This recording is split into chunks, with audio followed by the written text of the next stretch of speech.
Congrats mister Venu, you are really lucky. Sulu മിടുക്കിയാണ്. വേണുവിന്റെ ഭാഗ്യമാണ് അവളെ ഭാര്യയായി കിട്ടിയത്. പക്ഷേ ഞാനൊരു കാര്യം പറഞ്ഞേക്കാം, ക്യാഷ് കൗണ്ടറിൽ ഇരിക്കുമ്പോൾ കറൻസി നോട്ടുകളെ എണ്ണം തെറ്റിയെന്ന് വരും. അത് വെറും ഒരു പിശക് മാത്രമാണ്. ഇന്നിവിടെ വേണു ആരംഭിക്കുന്നത് ജീവിതത്തിന്റെ കണക്കുകൂട്ടലാണ്. ഇവിടുത്തെ കറൻസി നമ്മുടെ സുഖവും ദുഃഖവുമാണ്. തെറ്റുപറ്റിയാൽ ഒരുപക്ഷെ നമുക്ക് നഷ്ടപ്പെടുന്നത് നമ്മുടെ ജീവിതം തന്നെയായിരിക്കും. I mean, you must be more vigilant. All the best. നമുക്കൊരു ഫോട്ടോ എടുക്കാം. വരൂ വരൂ.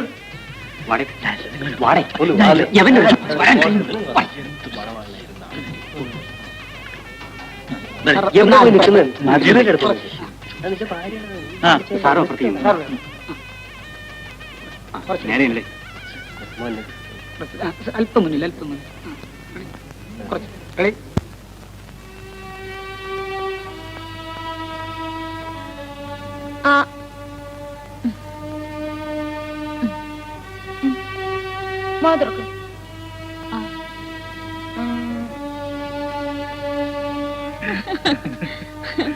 അയ്യോ, ഈ വേണുവേട്ടൻ എപ്പോഴും ചെറിയ പയ്യന്റെ മാതിരി, ആ ഗോപുവിനെ പോലെ അല്ലേ സിന്ധു?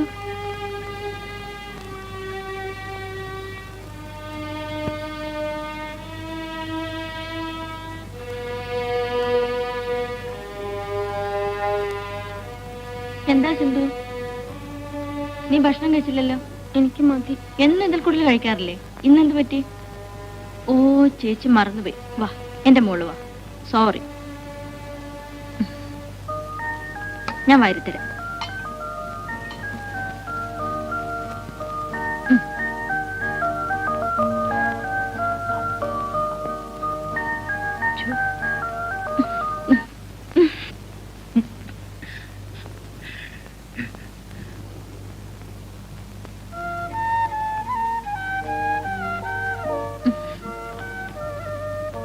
നാണിച്ചിരിക്കുകയാണല്ലേ?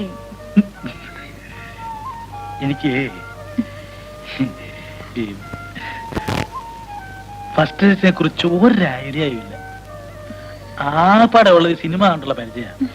അത് പിന്നെ വെറും അഭിനയല്ലേ. സുലുവിന് വല്ല എക്സ്പീരിയൻസ് ഉണ്ടോ? അല്ല, ഈ ഫസ്റ്റ് ഡേറ്റിനെ കുറിച്ച്. എന്താ കേട്ടാ, എനിക്ക് ഫസ്റ്റ് നൈറ്റിനെ കുറിച്ച് അങ്ങനെ എക്സ്പീരിയൻസ് ഉണ്ടാവും? അതോർത്തില്ല.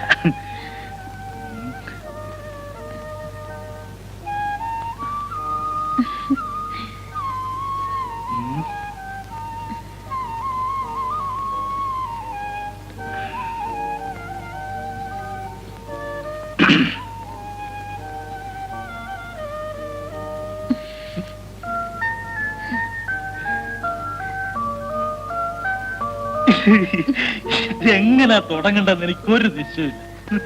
ഇതൊക്കെ ആരോടെങ്കിലും ചോദിക്കാൻ പറ്റുമോ? എന്നാ വല്ല പുസ്തകം മേടിച്ച് വായിക്കാന്ന് വിചാരിച്ചതാ. എന്ത് പുസ്തകം? കാമശാസ്ത്രമോ ലൈംഗിക വിജ്ഞാന കോഴ്സോ അങ്ങനെ എന്തെങ്കിലും. പിന്നെന്താ വായിക്കാൻ? വല്ല കടയിലും പോയി ചോദിക്കാൻ പറ്റുമോ? അവരെല്ലാം വിചാരിക്കില്ലേ? എന്നാ വല്ല പിള്ളേരെ വിട്ട് വായിപ്പിക്കാന്ന് വെച്ചാൽ അവന്മാരിത് വായിക്കുകയും ചെയ്യും, നാടുകൾ നടന്ന് പറഞ്ഞ് പാട്ടാക്കുകയും ചെയ്യും. അത് ശരിയാ, ആളുകൾ അറിഞ്ഞ മോശമല്ലേ? ഇതൊക്കെ ആണെങ്കിലും ഞാനൊരു സാധനം സംഘടിപ്പിച്ച് വെച്ചിട്ടുണ്ട്. എന്താ അത്?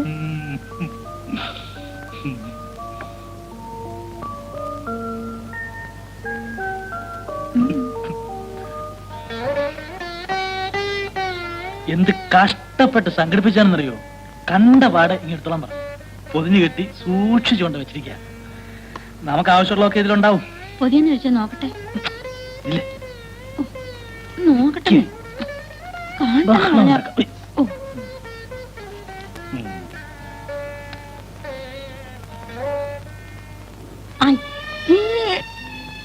ഇതെവിടുന്ന് സംഘടിപ്പിച്ചു? അതൊന്നും ചോദിക്കരുത്.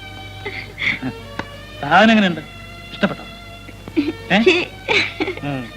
ഇനി ഒരു പുസ്തകം സംഘടിപ്പിക്കാനുണ്ട്. ഇപ്പൊ വേണ്ട, കുറച്ച് കഴിഞ്ഞാലും മതി. എന്ത് പുസ്തകം? പ്രസവാനന്തര ശുശ്രൂഷ അഥവാ കുട്ടികളെ വളർത്തുന്നത് എങ്ങനെ നോക്കി വെച്ചിട്ടുണ്ട്. ഫസ്റ്റ് നൈറ്റിനെ പറ്റി വിവരമില്ലാത്ത ആളാ. പ്രസവ ശുശ്രൂഷ നടത്താൻ പോകുന്നു. അതെ, നമുക്കൊന്ന് വായിക്കണ്ടേ? ഇതിനുവേണ്ട തുടങ്ങാൻ.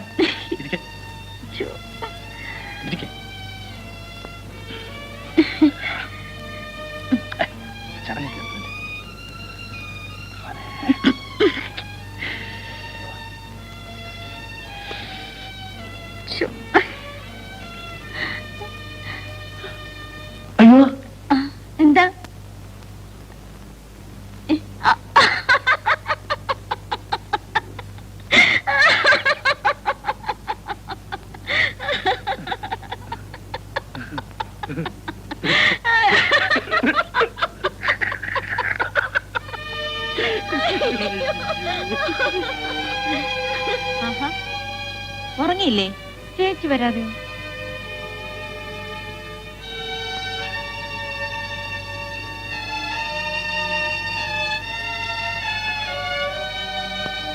ആ നീങ്ങ മാറിക്കിടക്കണ്ടേ?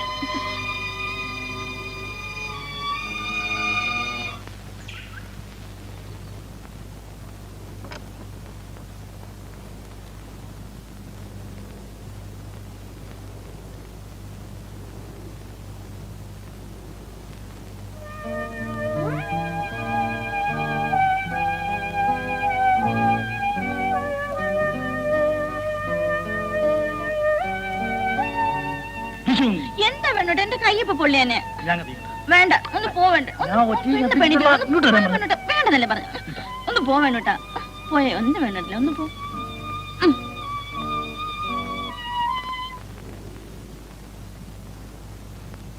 കാപ്പി. ഇന്നലെ രാത്രി ഞാൻ ഒട്ടും ഉറങ്ങിയില്ല. എനിക്ക് ഒറ്റയ്ക്ക് കിടക്കാൻ പേടിയാ. ഇന്ന് ഞാനും മറ്റേ മുറി വന്ന് കിടക്കാൻ പോവാ. അയ്യോ വേണ്ട, അത് വേണോട്ടന്റെ മുറിയല്ലേ. നീ കാപ്പി കുടിക്ക്. എന്നാ കാപ്പി. എന്താ വേണോട്ടാ? സിന്ധു എങ്ങാനും. ആ, അവൾ എന്താ പറഞ്ഞെന്നറിയാവോ? എന്താ? അവള് എന്നീ മുറി കിടക്കാൻ പോവാണെന്ന്. അതിനെന്താ, കിടന്നോട്ടെ. ഈ വേണുവാട്ടിന് യാതൊരു ബോധവും ഇല്ല. നമ്മൾ ഒരുമിച്ച് കിടക്കുന്ന മുറിയിലാണ് അവളെ കിടത്തുന്നത്. ഓ, അത് നേരാ. അവൾ അപ്പുറത്ത് തന്നെ കിടന്നാ മതി. ഈ ടെൻഷന്റെ ഇടയിലേ ഞാനത് ഓർത്തില്ല. ടെൻഷൻ? എന്ത് ടെൻഷൻ? ഇന്നലെ മുതല്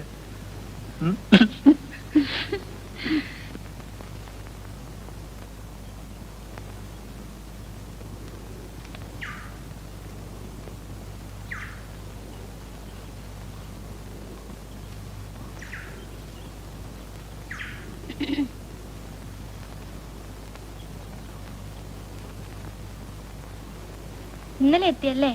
അതെ. വേണുഗോപാലിന്റെ പെങ്ങളാണോ? ചേട്ടനെ അറിയുമോ? പിന്നെ ഒരുപാട് നാളായില്ലേ അവരുടെ താമസമായിട്ട്. ഞാൻ ചേട്ടന്റെ ഭാര്യയുടെ അനീത്തിയ. അത് ശരി. പേരെന്താ? സിന്ധു. എന്റെ പേര് ജയ. സിന്ധു പഠിക്കുന്നുണ്ടോ? ഉവ്വ്, SSLC എഴുതിയിരിക്കുക. ജയിച്ച കോളേജിൽ പോകായിരിക്കും അല്ലേ? കോളേജിൽ വിടുമെന്നാ ചേച്ചി പറഞ്ഞിരിക്കുന്നത്. ജയ കോളേജിലാണോ? കോളേജിലാ, പക്ഷേ ഒരു കുഴപ്പം. എന്റെ കോളേജിന് ഇരട്ടപ്പേരാ. ട്യൂട്ടോറിയൽ കോളേജ് എന്ന് പറയും. അപ്പോ തോറ്റുപോയല്ലേ? ആ, 1-2 തവണ. ഞാനിപ്പോ വരാം കേട്ടോ.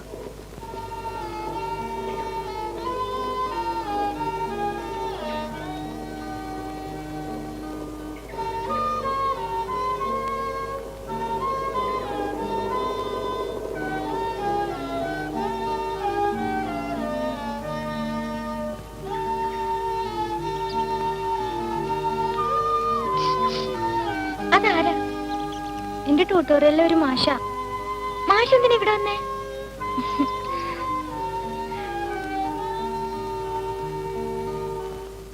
സിന്ധുവിന് ഫസ്റ്റ് ക്ലാസ് കിട്ടുമെന്ന് ഞാൻ ഒരിക്കലും വിചാരിച്ചില്ല. ഞാൻ വിചാരിച്ചു. സിന്ധു നന്നായിട്ട് പഠിക്കുമെന്ന് വേണേട്ടൻ എങ്ങനെ അറിയാം? സുലുവിന്റെ അല്ലേ അനിയത്തി, പിന്നെ വിളിക്കാണ്ടിരിക്കോ? അടിക്കല്ലേ കേട്ടാ. ആ, അവളെ കോളേജ് ചേർക്കണ്ടേ? പിന്നെ എന്റെ ആകെയുള്ള ഒരാശ. വാ, ഇരിക്കെ. ബാക്കി ഞാൻ പറയട്ടെ. സിന്ധുവിനെ പഠിപ്പിച്ച് വലിയൊരു ഉദ്യോഗസ്ഥയാക്കുക, എന്നിട്ട് എന്നെ പോലെ യോഗ്യനായിട്ടുള്ള ഒരാൾക്ക് വിവാഹം കഴിച്ചു കൊടുക്കുക. കളിയാക്കല്ലേ വേണോട്ടാ. എന്റെ സുലു, ഞാനത് കേൾക്കാതെ നോക്കിട്ട് വർഷം 2-3 പക്ഷെ ഒരു സത്യം പറയാം കേട്ടോ, ഇത്രയും സ്നേഹമുള്ള ഒരു ചേച്ചിയെ ഞാൻ എന്റെ ജീവിതത്തിൽ കണ്ടിട്ടില്ല.